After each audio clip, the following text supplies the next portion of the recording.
ina niyan, nahahack nga yung ano eh. Nahahack nga yung Malacanang website, yung DBM website, nahack. PhilHealth website, nahack. Comelec website, nahack. PNP, puta, lahat nahahack dito eh. Kahit ka sa computer shop ka lang magpunta, mahahack mo yung mga system dito dahil sobrang palpak ng mga ano natin dito ng DICT. Mga buwisit. SIM card registration na nga lang, hindi pa natin na perfect. Nag-register na tayo napakaraming SIM card para lang yung mga scam mapigilan, pero napakarami pa din mga text blast, mga text scams. Mga walang hiya kayo. Hindi ko na alam kung ano ba tong Pilipinas. Ayoko na dito. Pumunta na tayo sa Davao.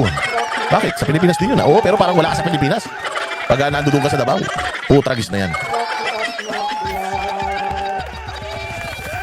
So, ito teknolohiyang gamit ng naarestong Chinese spy umano.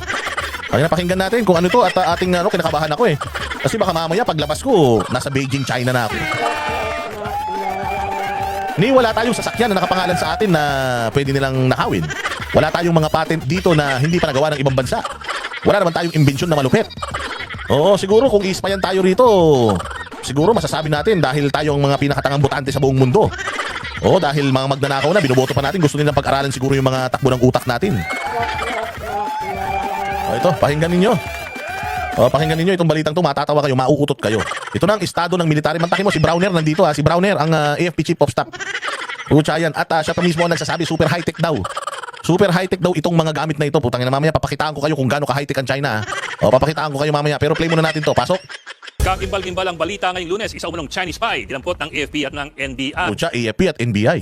Nagtulong, Chinese spy. Uy, pucha, baka syota ni Alice Guo yan ha. Anak ng tinapay kayo, lahat na tinawag yung spy ha. Spy si Alice Guo. Sino pa ba mga spy si yung isang babae na maganda rong buhok, sabi ni Dan Fernandez. Walang hiya naman. O ano pa? Sino pa? Ay, tinitingnan daw ng ang mga kampo ng militar gamit ang mga high-tech na kagamitan. Puta, tinitingnan yung mga kampo ng militar gamit ang high-tech na kagamitan. High-tech. Putangin na sobrang high-tech, promise pare. Grabe ka high-tech to. Itong sobrang high-tech na to, putangin na ngayon lang to makikita sa buhay nyo. Sa sobrang high-tech nito, sila lang ang meron. Oo, sila lang ang meron nito. Tingnan natin kung ano yung mga gamit na nakuwang super-duper high-tech. Wala naman pong kwestiyon na malamang interesado ang Chinese government na makakuha ng dagdag na impormasyon tungkol sa ating defense capabilities. Defense capabilities. Utang ina, mayroon ba tayo nun? Wala tayong defense capabilities. Nakita nyo yung mga Navy natin?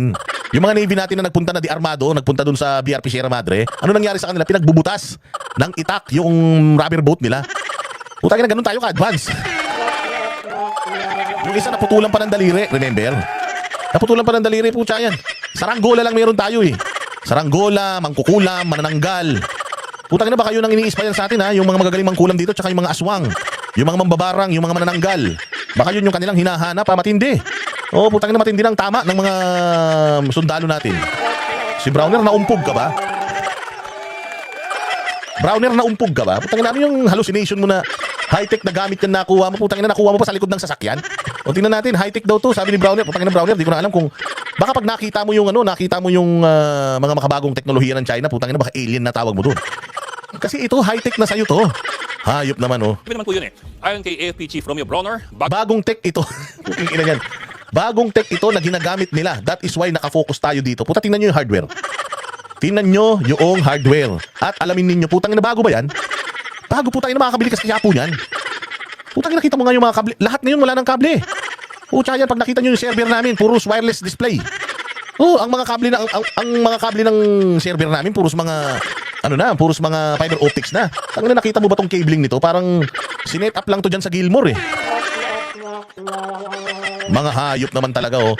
Oh sige, bagong high-tech. Putang ina, nakakadiri nito ang nagsasalita, AFP Chief. High-tech na sa'yo to, sir. Tangina, anong gamit meron? Tangina, gusto nyo ispayan tayo ng China, high-tech na sa'yo to?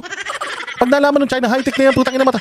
Alam mo ba, sir, sa China, pag nag-order ka ng grab food, nag-order ka milk tea, puta, dadalhin sa'yo ng drone ang magdi-deliver sa'yo.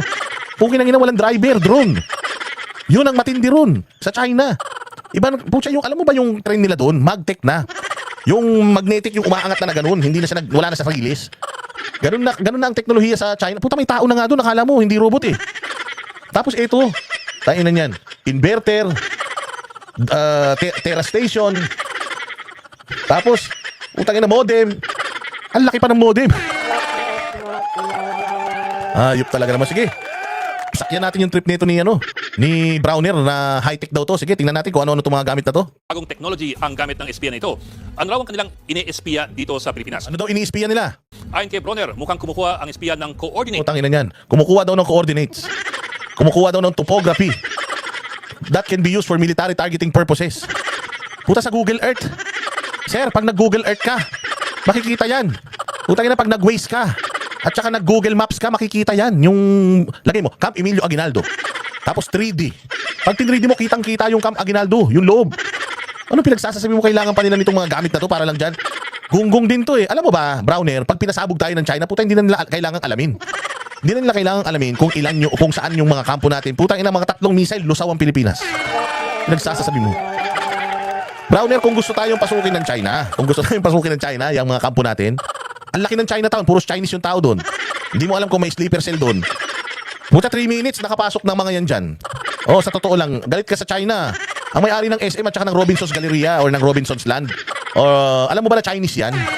Baka yung yosi mo, yung iniinom mong alak na tandwa, yung yosi mo na fortune, alam mo ba na sa mga tan yan? Anak ng tinapay naman talaga. Kung gugustuhin ng China, na pasabugin tayo, putangin na 3 minutes. Lusaw na Pilipinas. Psh, boom. Hindi nila kailangan aralin pa yung topography. Hindi na kailangan aralin pa yung kung ano-ano. Ito naman si Browner, parang wala naman tong aral eh. ng topography o yung korte ng lupain. Korte ng lupain. Anak ng tinapay. Bakit? Magtatayo ba sila ng ano dyan, ng Disneyland? Ba't kailangan lang, putang ina, engineer lang eh. Sisilipin lang ng engineer na ganun dun sa scope niya yan eh. Ano ka ba naman, Browner? Ang ina, ikaw naturingang AFP chip natin, wala kang alam sa ano, teknolohiya, anak ng tinapay. Alam mo ba ngayon, hindi na uso yung ano? Hindi na uso yung sasakupin ka ng isang bansang ano, yung katulad ng nangyari sa Russia. Hindi na ganun uso ngayon. Ang uso ngayon, papasukin ka nila, i-infiltrate ka nila, paano? Digital. Putang ina, papasok sila sa mga system natin. O tapos, pag nakita nila yung mga system natin, bulok, wala. Hindi compatible yung system nila sa atin dahil sobrang bulok ng system natin. Sobrang bulok sistema natin literal sa gobyerno. Sobrang bulok pa ng mga IT equipment natin dito. Pag pinasok yan ng mga hacker ng China, putang ina, ano to? Bakit si Jose Rizal nandito? At magusali sa isang lugar. Maaari po itong gamitin para sa military targeting, para sa, for example, kanilang artillery. Uy, tatargetin ng artillery. Pucha, sir. Alam mo ba, even yung Russia, kaya tayong silipin sa telescope nila, ganun na sila ka-advance. Drone lang o sa ibabaw. May drone sa ibabaw, hindi mo madidetect. Wala naman tayong pandetect ng drone. Kaya na nilang picture ng buong Pilipinas sa loob ng 30 minutes. Ganun sila ka-advance. Tsaka may mga satellite, yung mga yun sa itaas, ang China, ang Russia, ang US. Merong satellite yun doon. Gagamitin lang nila yun, tututok sa Pilipinas. Papipicturean ka kahit na nagtitikol ka. Walang alam, ang hayop. Hindi na kailangan ng China na aralin tayo. 4 na missile, 4-5 missile. Maniwala ka, isa sa Luzon, isa sa Visayas, isa sa Mindanao. Tangina, lubog ang bayang Pilipinas, maniwala ka. Ganun katindi ang China. Anong pinagsasasabi mo na gagamit pa sila ng ganitong high-tech na sa iyan? Puta, anong gamit mo sa inyo, makinilya? Anong cellphone mo? Ha? Anong cellphone mo? 5110? Ngayon ka lang nakakita ng ganitong gamit? Hindi porket wala ka nito, high-tech na to. Mag-research ka naman, AFP Chief Browner. Ano ba ginagawa niyo sa buhay? Wala ba kayong mga training? Akala ko ba nagbabalikatan exercises kayo ng Amerika? Ba't parang wala tayong natututunan? Hindi nyo ba nakikita gano'ng ka-advance yung technology ng Amerika? May nakita ba kayong ganyang gamit ang Amerika? Walang ganyang gamit ang Amerika kasi obsolete na yan. Oo, mga tanga na lang ang gumagamit yan. Baka naghahanap lang ng ka-textmate yan. Parang ang high-tech pakinggan. Pinakita pa ng mga otoridad ang mga gamit na... Utang ina, tuwan-tuwa siya. Ang dami niya pa mga bituin sa dibdib. Sir, una sa lahat, nanonood ka ng pelikula? Nanonood ka ba ng mga pelikula sa Netflix? Ang ina yung mga high-tech na device. Hindi yan isasakay sa pick-up. Hindi yan isasakay sa SUV, nakasakay yan sa mga bus. Malalaking bus, tapos na kulay itim. Tapos may mga satellite dish para rekta yung information, diretso na dun. Sa ano nila, sa hub nila, ganun yung mga high-tech. May mga computer sa loob. Tapos may mga ano sa loob, may mga data center sa loob. Oo, may mga magnetic, super magnetic, mga kung ano-anong mga kagamit. Hindi ka nanonood, Browner, ng pelikula? Tangina, anong pelikula pinapanood mo? Yung kay Fernando Po Jr., yung Panday. Wisit ka. Oh, ano ba yung gamit? Edling, pakita mo yung gamit, bilis. kanilang nahuli sa umano'y Chinese spy.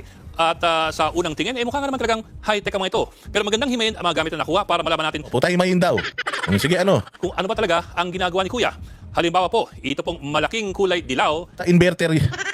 Oh, ang tawag dyan. O sige, ano yan? dito sa bandang taas ay simple pong power inverter. Power inverter yan. Halimbawa, meron kang mga speaker, amplifier. Kailangan mo ng power inverter para ma-convert mo yung power from the battery papunta doon sa dugs, gumagano yung mga kotse. Brown, hindi ka ba nagkakotse? Ito panahon namin yan noong 90s. Noong 2000s, bumabayo yung kasi sasakyan ko noon, light ace eh. Light is laki kunto. Oh, malaki pa yung light is nung bumabayo yun. Pucha, pag pinatugtog ko yung time after time ng I know J, dugs, dugs, dugs, dugs, ganun yun. Pucha, tugs, tugs talaga yun. Ganyan ang ginagamit. Pucha, luman-luma na yan. Ano sinasabi mong high-tech? Pucha, yung mga inverter ngayon, inverter, ang liliit na. Nakita mo ba yung nandito ni Iron Man? Putang ina niyan. Ang liit na, nandito niya, yun ang bumubuhay sa kanya. Pucha, nakita mo yung inverter na yan, 2 dangkal pang hayop na yan. Baka ipukpok ko sa ulo mo yan eh. Para i-convert ang 12 volts ng kotse sa, for example, 220 volts. Ito naman po nakapatong sa taas, may marka pang TP-Link, isa pong simpleng commercial router. Router. TP-Link. Putang ina, alam mo ba kung sino ang may-ari ng TP-Link? Sabihin mo, Edlingaw, tapos pag-usapan natin kung gaano katanga to si Browner. Bilis. At itong nasa kanan, ito po ay NTP server. NTP server. O, saan galing? Lahat po ng mga yan, makakuha mo sa mga computer shops dito sa Pilipinas. Makakuha ka sa computer shop sa Pilipinas. Putang ina, paano naging high-tech to? Browner, anong pinagsasasabi mo? O sa mga online marketplace application. Putang ina, makakuha ka pa daw sa Shopee. Makakuha ka pa sa Lazada. Putang ina, paano naging high-tech to? Di ka ba nanonood ng Jason Bourne? Ng Mission Impossible? Di ka nanonood ng mga 007? Ng tinapay upgrade din, Browner, ng nalalaman sa mga bagay-bagay. Tangina, hindi na diuling ang ngayon, ang plancha. Oo, may internet na, sir. Hindi nyo maluloko tao, putang ina, tatanga naman ng ewan ko. Saan ba ayun na, siguraduhin nyo nag-graduate to si si Browner dyan sa PMA. Baka mamaya, sa recto din galing yung diploma niya, na. Sige, diretso. Ngayon, ano itong malaking kahon na ito? Pucha, Synology. Naku po. Ano mo yung malaking kahon na yan? Putang na bahay ng kalapati yan. Ano? Edlingaw, sige, ano yan? Na parang napaka-misteryoso. Halimbawa, meron siyang markang Synology. Okay, ito po yan. Pag sinearch mo sa Google, Search Google, ano yung Synology? Pucha naman to si Browner eh. Wala kang sinabi kay kay Fernandez. Si Fernandez, alam niya na yung paggamit ng Google. Oo, ito talaga. Alam mo yung sinasabi ni Edlingaw kay Browner? Browner, GMG. Sasabihin ni Browner, anong GMG? Google mo, gago. Ganun yun. Google mo. Ano yung Synergy? O sige. Ano yung Synology? O ano yun? Synology Hard Disk Appliance, isa pong hard disk station na gawa sa Taiwan. Okay nang ina niyan. Buha ka ng ina niyan. Chinese spy, gumagamit ng equipment galing Taiwan. Tangina, magkaaway yan Di ba magkaaway ang Taiwan tsaka China? Tangina, kumuha yung Chinese spy ng gamit galing sa Taiwan.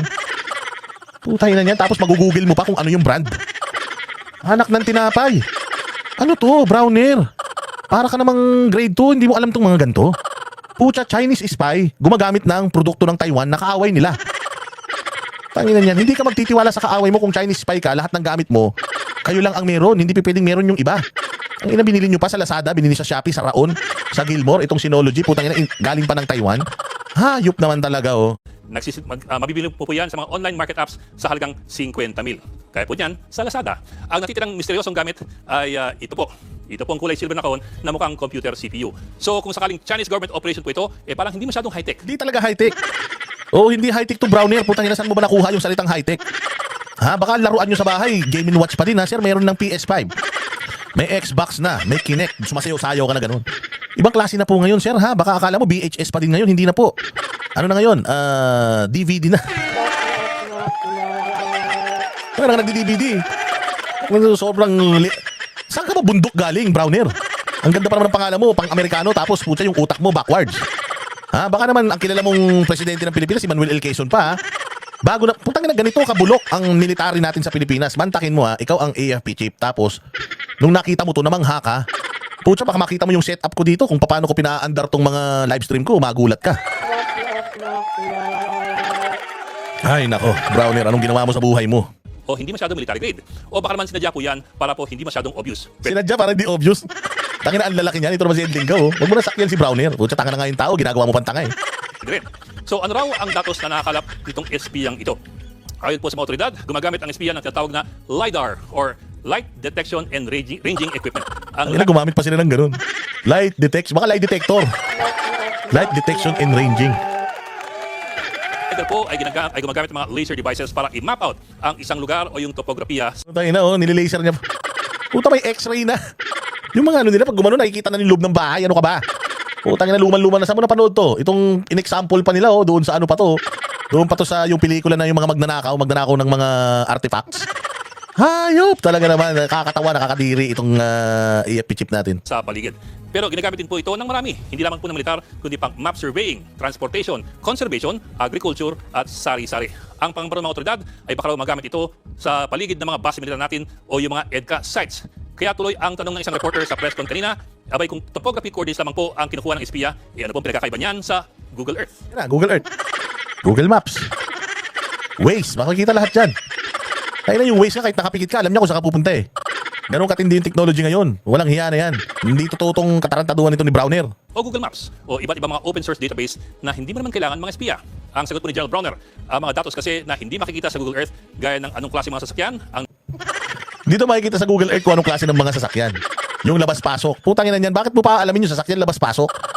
Pucha yan, alam mo naman na. From, pag nagpalipad ng drone yan dito, alam naman na nila kung ano yung sasakyan na labas-pasok dyan. Puro luma, tsaka karag-karag. Tsaka meron tayong mga tangki, wala pang bala.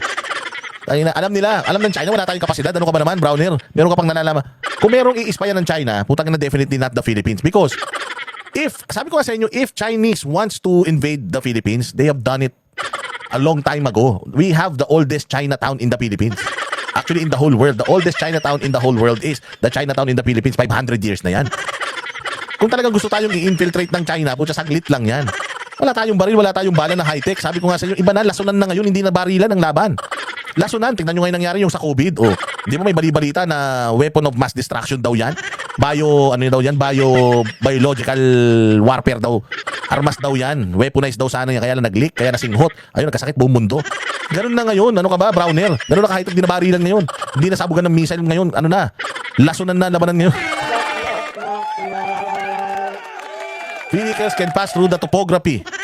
Ang ina niyan, ba't sila lalapag? Titingnan daw nila kung anong klase yung makakapasok doon sa lugar na sinasurvey. Diyan dali lang, helicopter sa ibabaw, ganun lalapag. O kaya, jet fighter, laglag ng missile, boom, sabog. Ganun lang yun, Romeo Browner, at alam natin na hindi natin yan kayang pigilan dahil kaya nga tayo nakikipagkaibigan sa Amerika. O kasi, kaibigan ninyo kasi mga Chinese. Marami may tutulong sa bayang Pilipinas yan, hindi yung kung sino-sino kinakaibigan nyo kasi. naglalabas-masok sa isang base militar at saan ang mga entry at exit points, maring yun po ang kinukuha.